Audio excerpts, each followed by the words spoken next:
Jaime. Ya está en línea, me dice Lucero. Le damos la bienvenida a don Jaime Antesana Rivera, después de un periodo un poco largo pero necesario para retomar fuerzas y estar nuevamente en el aire. Jaime, bienvenido. Buenas tardes, Néstor. Muchas gracias por esta entrevista. Gracias también por la oportunidad de conocer. Quizás una primera pregunta, si te parece, Jaime, conversar sobre el tema del, del paro de 3 días que tuvo como escenario Lima en el marco de la APEC. ¿Qué evaluación se puede hacer y qué impacto en la población, qué conclusiones se pueden lograr de estos 3 días de protesta en contra de un gobierno que no ata ni desata, Jaime? Sí, bien. Creo que el balance que yo hago, ¿no?, es de una mirada general del paisaje nacional. ¿Y qué obtenemos? ¿Cuál es la fotografía que obtenemos de esta mirada? Es que hubo paralización en 9 regiones del país, principalmente en el sur andino peruano, donde el paro fue muy importante, altamente significativo, en Puno, en Cusco, en Apurímac, Abancay primero, luego se sumó Andahuaylas el segundo día, el 14, en Ayacucho, donde hubo básicamente movilización en 3 provincias, Huamanga, Huanta y Parinacochas, Huancavelica, ¿no?, donde no se sumaron el primer día, pero sí el día 14, con un paro y bloqueo, ¿no?, convocado por el Frente de Defensa, y seguimos hacia el sur, en Arequipa, paro los 3 días, pero con contundencias 13 y 14, ¿no?, incluso con heridos, hubo aquí en esta región, ¿no? Entonces, también, aunque no hubo mucha conexión con Tacna, la región de frontera, también se movilizó el 13 y 14, y, oh sorpresa, el caso de Moquegua, que paralizó, tanto en Moquegua y en Hilo, el puerto de Hilo, ¿no? Piura, que también está en el sur, pero en el eje de Lima hacia Arequipa, también paró el primer día y se movilizó el segundo día. Entonces, eso, ¿qué lectura nos da?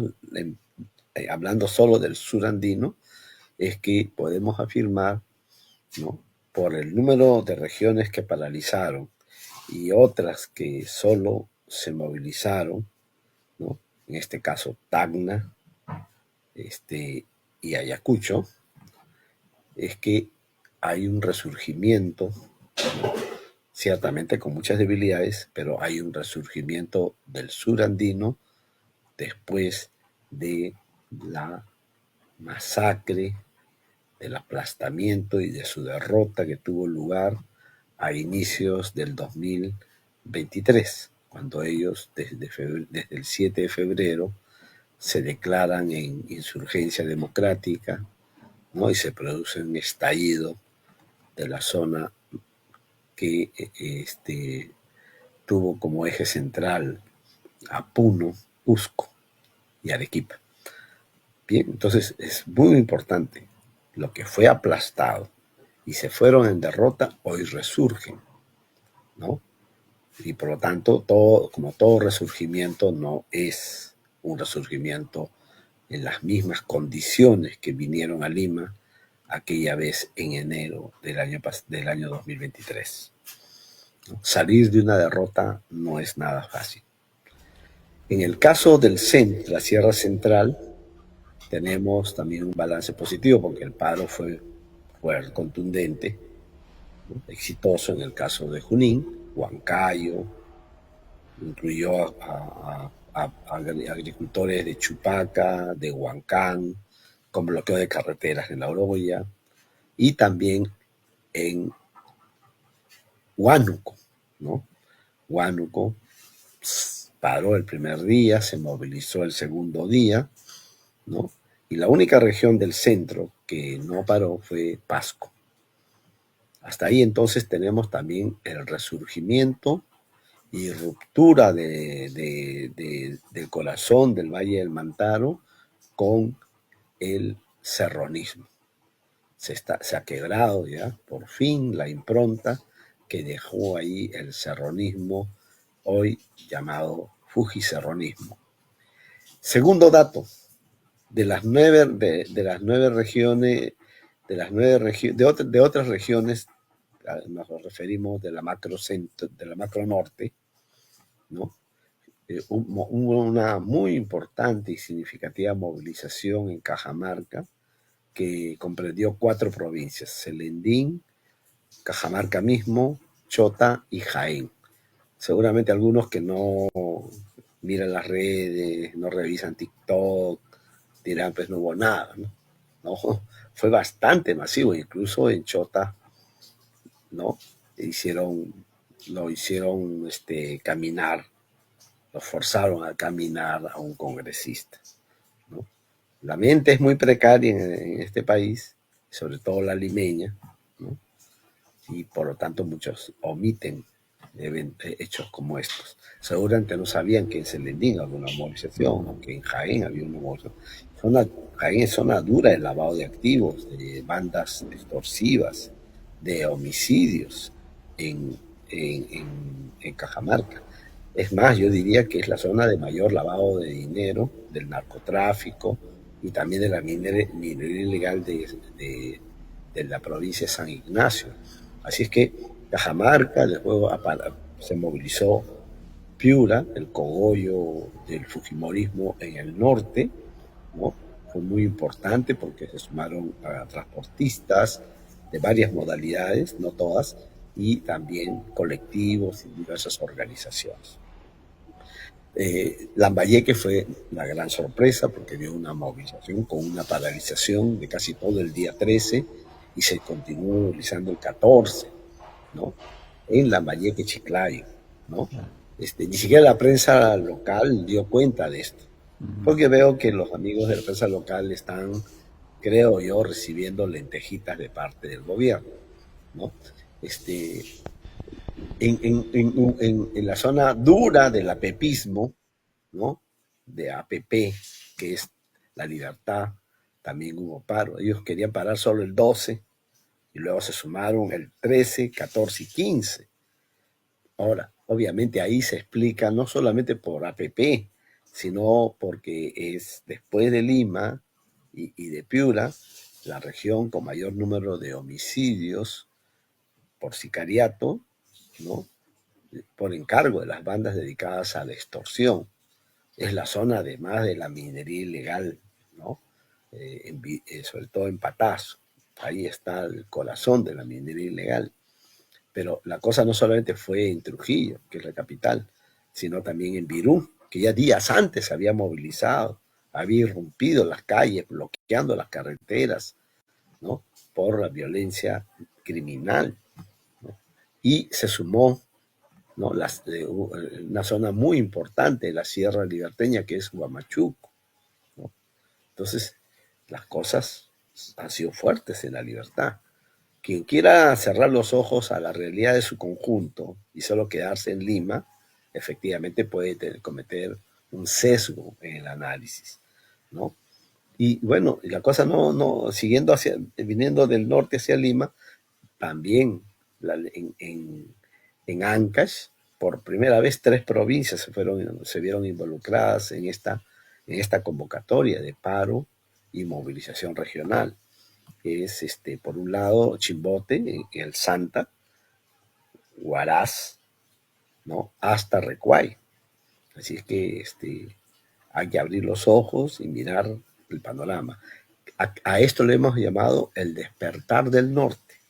Claro, aunque el Santa ya estuvo involucrado, ¿no? pero el norte en los últimos tiempos prácticamente ni por Castillo, que es la tierra de Cajamarca, su tierra, no se movilizaba por Castillo. Hoy aparece.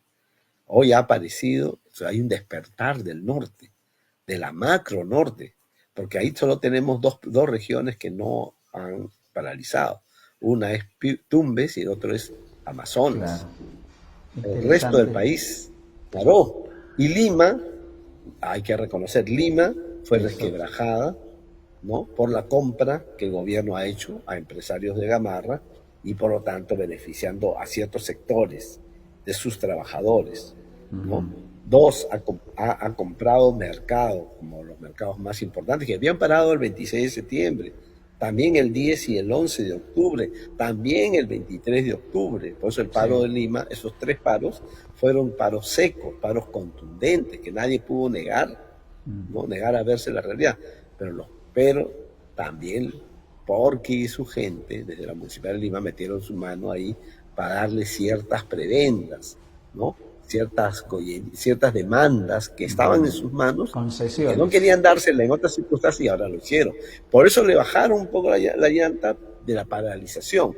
Pero Lima fue el escenario principalmente de una movilización del 13, que fue muy buena, ¿no? Interesante. Continuó siendo una emoción significativa el 14 y también parte del 15, pero ya en tendencia descendente, ¿no? Eso es. ¿Cuál era el objetivo del paro? Para terminar el análisis. El objetivo del paro no era, uno, sabotear a PEP, no era derogar todo el marco legal pro crimen que ha parido el Congreso de la República, Congreso. no era tampoco pues que caiga Dina, ¿no?, ni su ministro Santibáñez.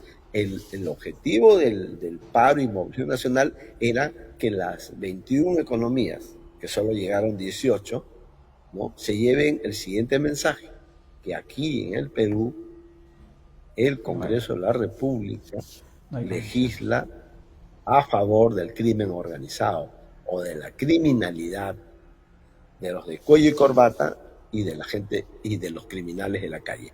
Ese era el mensaje, ¿no?, que el Perú se está desangrando por eso.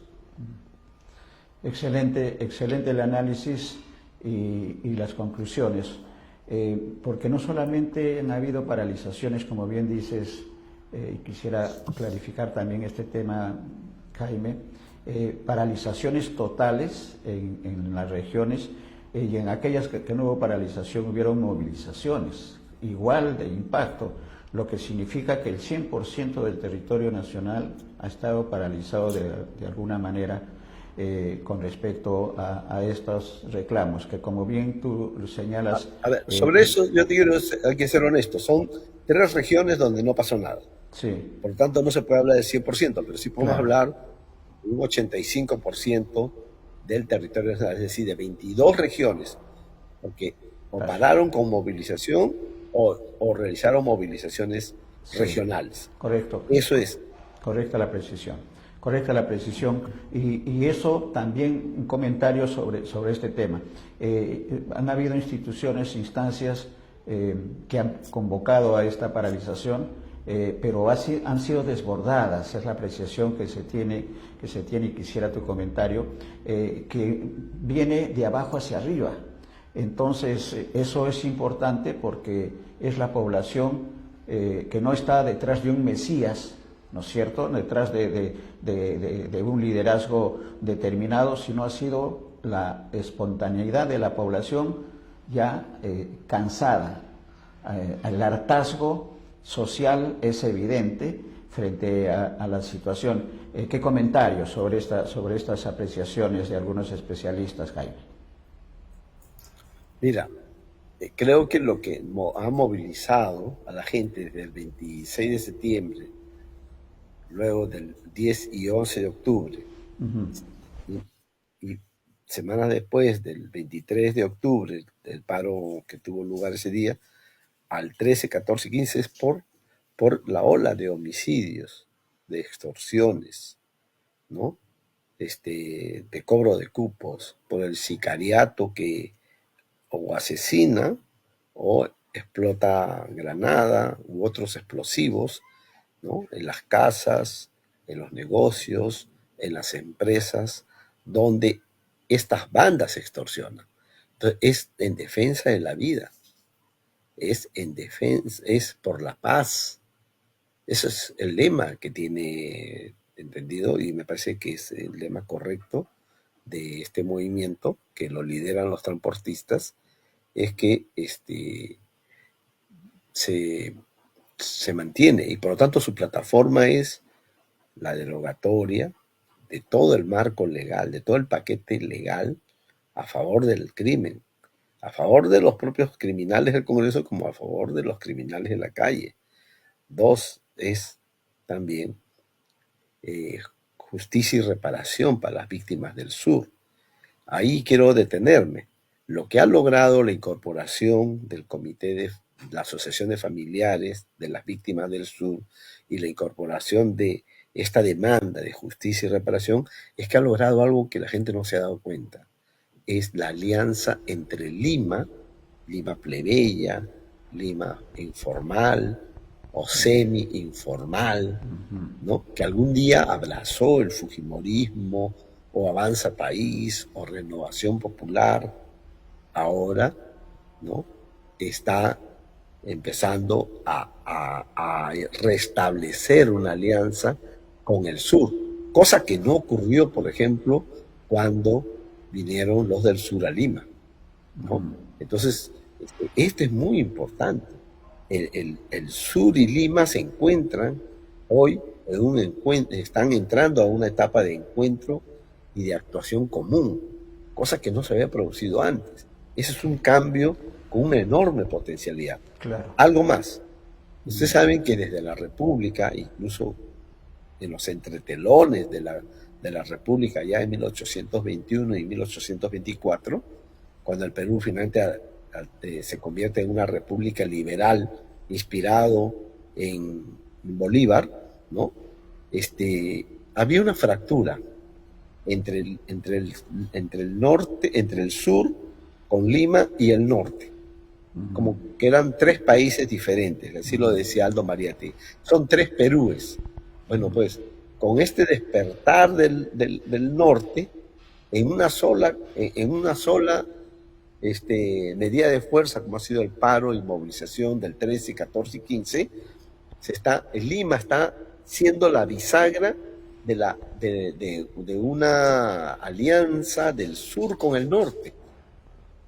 Eso no se había visto. Estamos hablando de algo que tiene que ver con hondos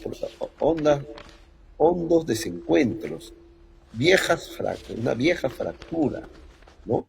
Y por lo tanto, después de las masacres en Huamanga, en Juliaca, en Andahuaylas, en los asesinatos en Pichanaki y en Macusani, también de Puno, lo que vemos es de que creo que las piezas, los residuos de la nación peruana que estallaron tras la derrota del sur, de su aplastamiento sangriento, se habla de 49 ejecuciones extrajudiciales y alrededor de 60 víctimas asesinadas por policías y militares en ese periodo inicial del gobierno de Boluarte, ¿no? Es que este proceso está volviendo a integrar las piezas de la nación que habían estallado en pedazos y que había profundizado, ¿no?, los desencuentros entre el sur con Lima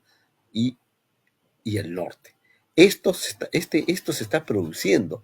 ¿De mano de quién?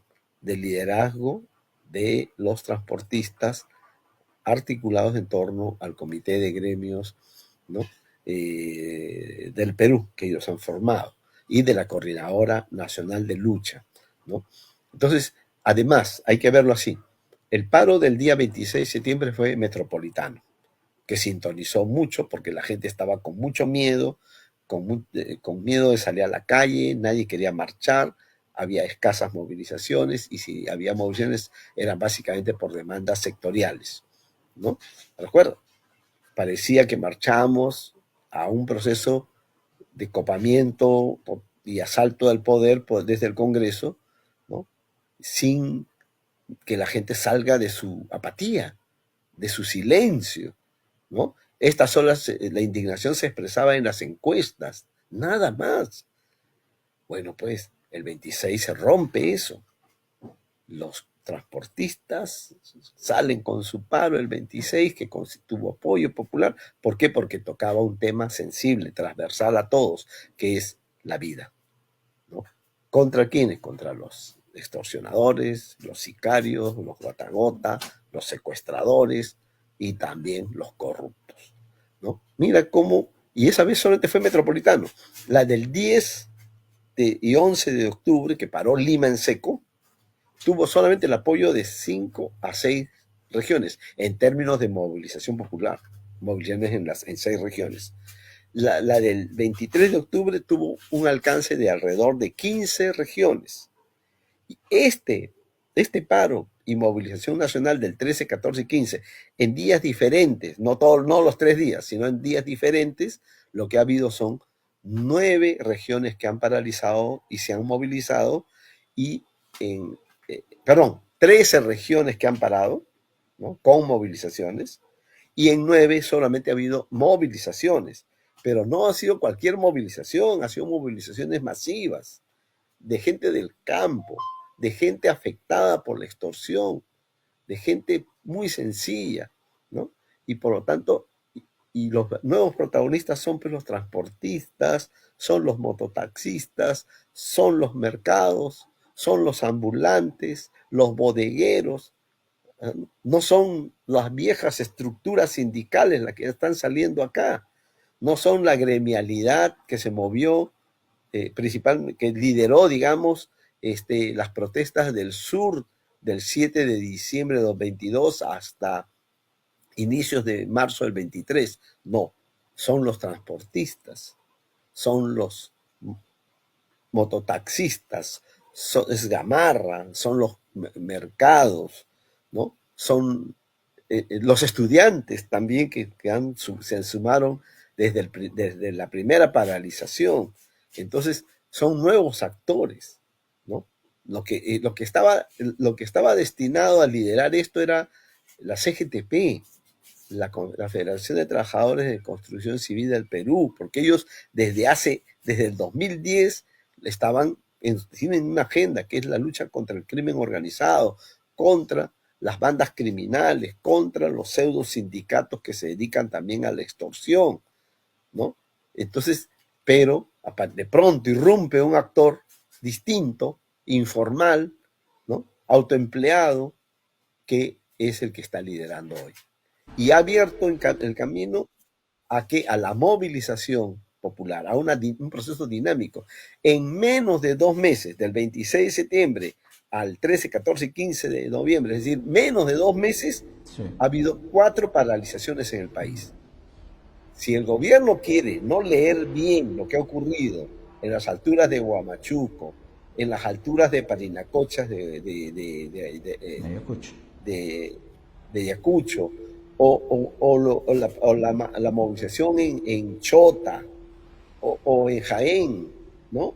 Entonces no está entendiendo la envergadura que está adquiriendo este movimiento, al que yo le he llamado un movimiento social contra el crimen organizado. Exactamente. Por primera vez en el Perú, por la naturaleza del claro, Congreso que tenemos, ¿no? Entonces es eso. Exactamente, y creo que el inicio, como bien dices, es Lima, y luego septiembre, octubre, noviembre, casi 2 meses, un poco menos de 2 meses, se logra el consenso con lo que ha ocurrido el 12, 13 y 14, sobre un objetivo principal, Jaime, que era la defensa de la vida, ¿no? Y el otro antecedente es cuestionar el actuar del Congreso de la República con respecto a las leyes pro delincuentes. Definitivamente creo que esas 2 lecturas se han presentado en este escenario de movilización que ha llevado a desbordar, la población ha desbordado a los organizadores, pero eso creo que para bien. Y hay un comentario que hiciste que no todos lo ven así y eso coincidimos de que no, todo depende del cristal con que se vea la situación y por lo menos en el periodismo independiente en la que estamos involucrados tenemos que decir la verdad y gracias por estas precisiones.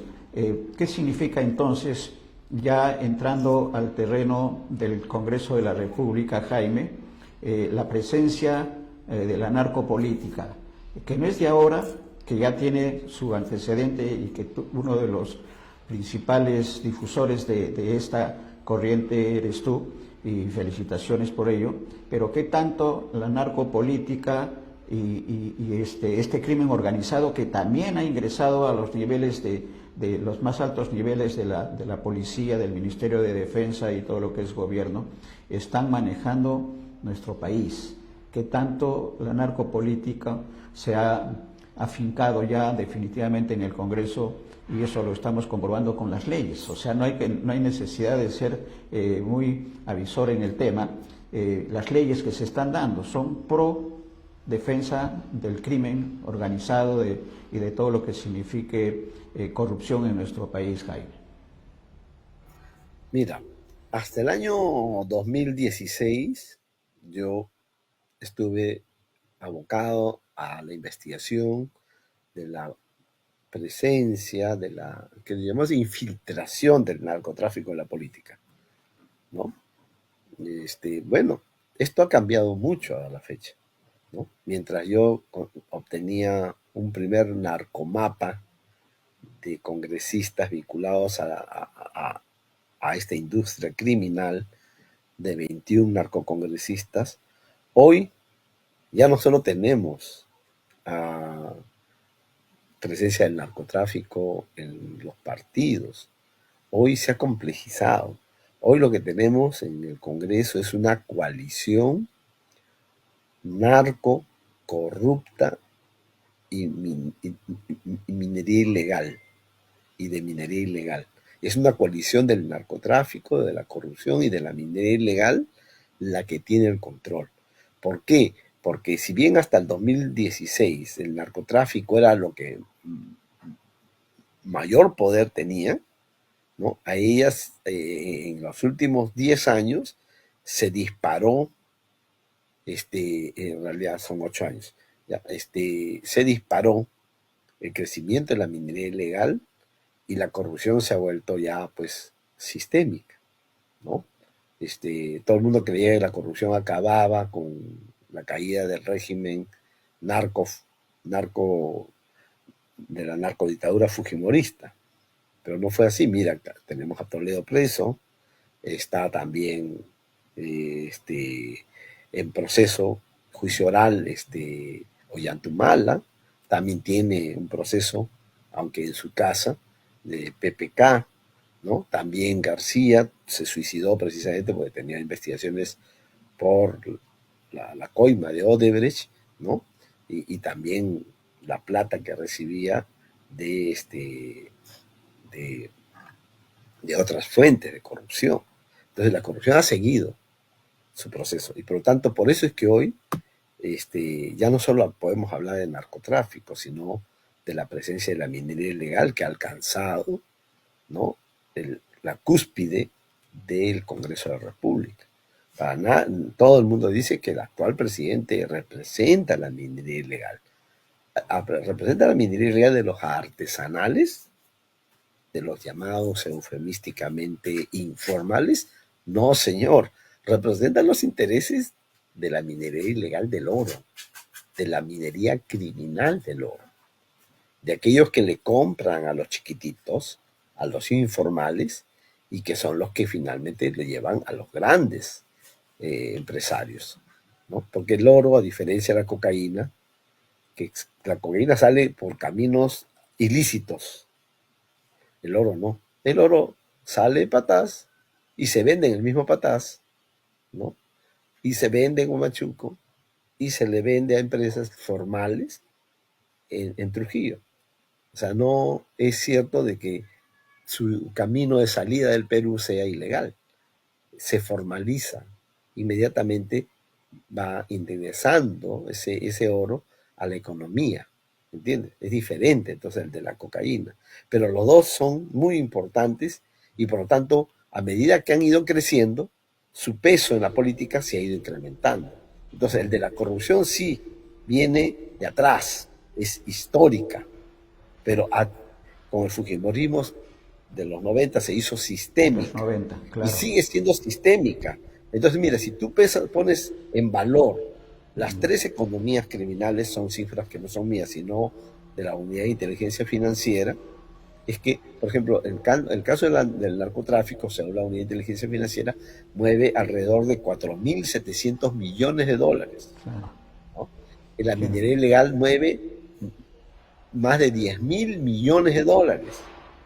Y la corrupción, según ya la Contraloría General de la República, y Claro. no necesariamente la Unidad de Inteligencia Financiera, mueve alrededor de 6.500 millones de dólares. Entonces tú estás hablando de las tres economías criminales más poderosas del país. Y esas son las que tienen expresión en el Congreso. Entonces, yo lo que tengo que decir ahora, hablar entonces es una coalición del narcotráfico, de la minería ilegal y de la corrupción en la coalición que hoy controla, legisla y gobierna desde la Plaza Bolívar, es decir, desde el Congreso de la República. A ese nivel hemos llegado. ¿Cómo lo llamamos a eso? ¿Narcorrepública? ¿República mafiosa? ¿Estado criminal? Sí, todo esto es válido. Pero es el encuentro de estas tres economías que en realidad ese encuentro se dio hace mucho tiempo, ¿no? Siempre han entrado, siempre se han entrelazado, siempre el narcotráfico lava su dinero en la minería ilegal, ¿no? Como antes lavaba su dinero en el tráfico ilícito de madera o lo camuflaba en la madera, ¿entiendes? O sea que la minería ilegal es un buen negocio hoy para que el dinero de la cocaína pueda presentarse como dinero obtenido del oro, ¿no? Entonces, ¿te imaginas? Entonces, hoy estamos pues ante el crimen organizado más importante de nuestra historia republicana, porque hasta el capitalismo nativo, nacional, que hablaba Mariátegui, ¿no? O lo que hablábamos hace no menos de unos 20 años atrás, era otro capitalismo. Lo que tenemos hoy es un narco o un capitalismo criminal que está expresado en la economía de las drogas, en la economía del oro, ¿no? Y en la economía de la corrupción. Ahora, ahí puede, y yo avisoro en el horizonte que se va a sumar por su crecimiento que está teniendo, ¿no? La extorsión, que es otra industria, que es otra economía criminal, ¿no? Que también tiene nexos con el narcotráfico, tiene nexos con el oro, ¿no? Porque muchos de ellos van y cobran cupo a los mineros ilegales. Entonces, surge las bandas criminales. Algunos ven a las bandas criminales, claro, en un asentamiento humano o en un distrito, pero no, esta gente con tanto dinero que está recibiendo en cupos, ¿no? Porque aquellos que no pagan los cupos los mandan a los sicarios, lo que es el sicariato, ¿no? Y la ola criminal ha llegado pues a más de 1.700 homicidios en este año, lo cual es la cifra récord del siglo, ¿no? Entonces, te das cuenta que ese negocio está creciendo. Y ese negocio pretende tener también representación política en una república mafiosa, en una narcorepública, que podemos llamarlo una narcorepública y criminal. Eso es, el narcotráfico, sin embargo, es el más fuerte. ¿Por qué? Por su antigüedad, por haber sedimentado en grandes carteles que son conglomerados empresariales muy poderosos, ¿no? Que van desde la narcogaseosa, la narcoleche y sus lácteos, las narcouniversidades, la narcoexportación, ¿no? Las narcolíneas aéreas, ¿entiendes? O sea, tenemos un narcotráfico muy poderoso que, a diferencia de la minería ilegal y de la corrupción, ha producido una burguesía, una narcoburguesía, esta narcoburguesía es tan poderosa que no necesita de la CONFIEP, no necesita. Hasta el 2010 querían entrar a los gremios empresariales, ahora operan fuera de ellos. ¿Por qué? Porque son muy grandes. Si uno lee el libro de Francisco Durán, que en paz descanse, ¿no?, se da cuenta de que prácticamente en su libro Los 12 Apóstoles, que de acuerdo a cómo Carlos Malpica, un ex senador de izquierda de los 80, escribía que eran los que llamaba 12 apóstoles a los dueños del Perú. Si uno ve ahora, son pares ya, son pares. Los que vienen de atrás, los grupos económicos muy poderosos, incluso de inicios de la República, con los emergentes, que vienen desde la década del 60, 70, pero que cuajaron en los 90 e inicios de este siglo como grupos empresariales muy poderosos. Estos son iguales, son 6 del pasado y 6 provincianos emergentes. Esos emergentes son precisamente la narcoburguesía peruana. Si uno revisa los textos con acuciosidad, le da una mirada y dice el origen, ¿dónde está el origen de los recursos de estos 6 grupos económicos? Antes de la última presentación de este libro, Francisco Durán sostenía de que eran 5 del pasado y 7 provincianos emergentes. Bueno, al final yo he leído la última versión y hay un empate. Bueno, pues ese empate te revela por qué hoy tenemos pues lo que tenemos en el Congreso. Más aún cuando ayer, miércoles, ¿no?, se aprobó ya la ley, o el dictamen, perdón, no ley todavía, el dictamen en Comisión de Constitución, para que las personas jurídicas, es decir, los empresarios, las empresas, puedan aportar con confidencialidad, es decir, con secreto, ¿no?, 1 millón de soles a los partidos políticos. ¿De qué estamos hablando si estamos en un escenario preelectoral? Es decir, 1 millón de soles por empresario, ¿no?, o por persona jurídica, que va a darlo a la campaña electoral. Entonces vamos a tener la campaña electoral donde prácticamente si se aprueba, obviamente se aprueba en el Pleno, vamos a asistir a la legalización del lavado de activos, del narcotráfico y del crimen organizado. El crimen organizado, a la corrupción, a la extorsión, a la minería ilegal. ¿No? Sí, la legalización. Prácticamente la legalización. La legalización de la pueden dar de la plata que quieran, criminal. 1 millón. ¿Sí? Entonces, ¿eso qué es? ¿A dónde estamos yendo? Estamos en el poder de mafias, de grandes mafias, del oro, de la cocaína, de la extorsión, de la corrupción, ¿no?, de la trata de personas. En conjunto, según la Unidad de Inteligencia Financiera, las economías criminales mueven 33.223 millones de dólares.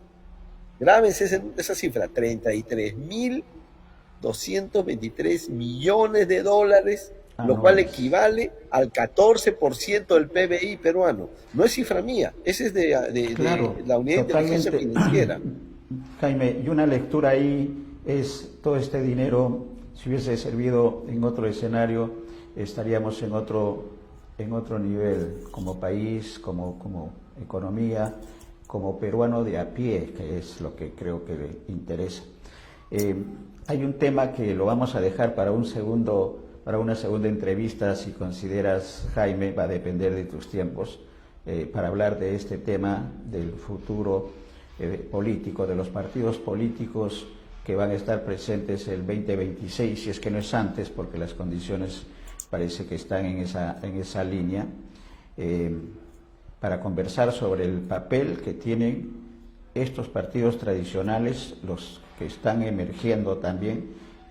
Lo importante que creo que podemos señalar, Jaime, y te pediría a manera de conclusión, que el papel que está cumpliendo la población, el peruano de a pie, que ha sobrepasado a las instituciones, como en el caso de estas protestas que se han dado en septiembre, octubre y noviembre, que avisora una situación diferente, y partidos, realmente partidos, y no lo que es ahora, como tú bien dices, dominados por la economía criminal. ¿Qué se espera en todo caso en esta conclusión final de esta primera parte? Si te parece, Jaime, coordinaríamos para una segunda entrevista sobre los partidos políticos y el 2026, y como digo también, si no es antes, las elecciones que se vienen, generales, presidenciales, legislativas, que ese es otro escenario, regionales, y las elecciones locales, de los gobiernos locales. Mira, yo creo que esta coalición narco, corrupta y de minería ilegal, en suma una coalición criminal, ¿no? Que creyó que no iba a aparecer ningún actor en el escenario, que podía quebrar, romper el guión, ¿no? Y que podían ellos entonces asaltar, copar, ¿no?, las instituciones sin ningún contrapeso del tejido social. Bueno, parece que así no va a ser. Le ha salido un movimiento que ha roto el miedo, que se ha abierto paso en defensa de la vida y ha logrado acabar con el miedo. Por eso creo que todos los ciudadanos de este país, todos debemos sumarnos a las convocatorias que estos realicen, ¿no? Hay que adherirse si no estamos haciendo nada. Necesitamos una ciudadanía movilizada pacíficamente. Es la única manera de que los que hoy están en la absoluta ilegitimidad y soledad en Palacio y en el Congreso entiendan que no estamos dispuestos a aceptar que nos impongan lo que se viene, el fraude. Y que tampoco estamos dispuestos a aceptar que la Junta Nacional de Justicia esté hecha, compuesta hoy, digamos, a la medida de sus intereses. Y sí, la Junta Nacional de Justicia es para controlar el sistema de justicia, tanto el Ministerio Público como el Poder Judicial, y para controlar el sistema electoral. Es decir, el Jurado Nacional de Elecciones, que ya lo han hecho lo de ayer, recuerden. Sí, 2 años y su elección no va a ser como antes. Han cambiado el proceso de cómo se elige al presidente del Jurado Nacional de Elecciones, y solo le dan 2 años de existencia. Entonces, lo que ellos quieren es tener organismos electorales bajo su férula, bajo su absoluto control. Entonces, ¿qué se viene? Fraude. Porque no pueden ganar con 3%, claro, o con 4%. No pueden ganar. Entonces, tendrían que ganar contra el país. Pero para eso necesitan hacer un fraude que tenga apariencia democrática. Entonces, la nueva consigna de este periodo, de este tramo en el que estamos ingresando de fines del 2024, es nueva Junta Nacional de Justicia, porque la que fue elegida fue hecha entre gallos y medianoche, entre la rectora de San Marcos con el defensor del pueblo y otros miembros más que se han subordinado a ellos, ¿no? Y de otro lado, ya creo que el grito, el lema que debe presidir las movilizaciones populares debe ser no al fraude. Eso es. Excelente, nueva conciencia nacional, ¿no es cierto? Nueva conciencia nacional, digamos, una madurez de nuestra población con respecto a los gobernantes que tenemos y a la actuación en el tema del Congreso, que es sumamente positivo en estos tiempos y que, como bien dices, van a tener su reflejo en las próximas elecciones. Y eso es bueno y eso compromete en el caso tuyo como investigador, compromete también a los medios de comunicación independientes y que están emergiendo también. Es todo un movimiento social importante que esperemos sea bien canalizado y que lleve a mejores condiciones de vida de los peruanos. Queda el compromiso, Jaime, para conversar sobre esta segunda parte de la conversación que la dejamos por hoy, para hablar sobre los partidos políticos y las nuevas responsabilidades de los movimientos que se han formado de manera espontánea, pero que ya están siendo canalizados, y eso es bueno para todos los peruanos, especialmente para los peruanos de a pie, Jaime. Palabras finales, estimado Jaime. Sí, muchas gracias, Néstor, y espero que podamos hacer pedagogía para que el pueblo, cuya mayoría todavía está mirando de reojo estos problemas, quizás está mirando con indignación, otros con miedo, ¿no? Porque creen que puede ocurrir lo mismo que ocurrió en Huamanga en diciembre del 22 o en enero, en Juliaca, en enero del 2023. No, cuando sale el país en su conjunto, nada puede contra eso. Leamos un poquito la experiencia en la India de Gandhi y sepamos cómo se hicieron las grandes transformaciones. Cuando un país, una sociedad en su conjunto, en su absoluta mayoría, se moviliza, no hay ningún poder, ninguna tiranía que no caiga. Menos esta que no tiene apoyo popular. Esta es súper débil porque solamente tiene el manejo del Congreso, pero está en la absoluta soledad e ilegitimidad y tiene el odio de la absoluta mayoría de los peruanos. Muchísimas gracias. Y queda pendiente hablar a ti, Jaime, sobre gracias los también. Partidos. Y un cierre interesante, ¿no? Recordar la labor que realizó Gandhi en la India y la India en qué situación está en este momento. Muchas gracias, Jaime. Hasta la próxima, que debe ser lo más rápido posible. Gracias. Para hablar de partidos políticos y de otro elemento social importante, que son los jóvenes, que también tienen una participación importante ya, no hoy día, ya hace un buen tiempo atrás, y que es la esperanza de que las cosas tienen que cambiar. Gracias, Jaime. Un abrazo.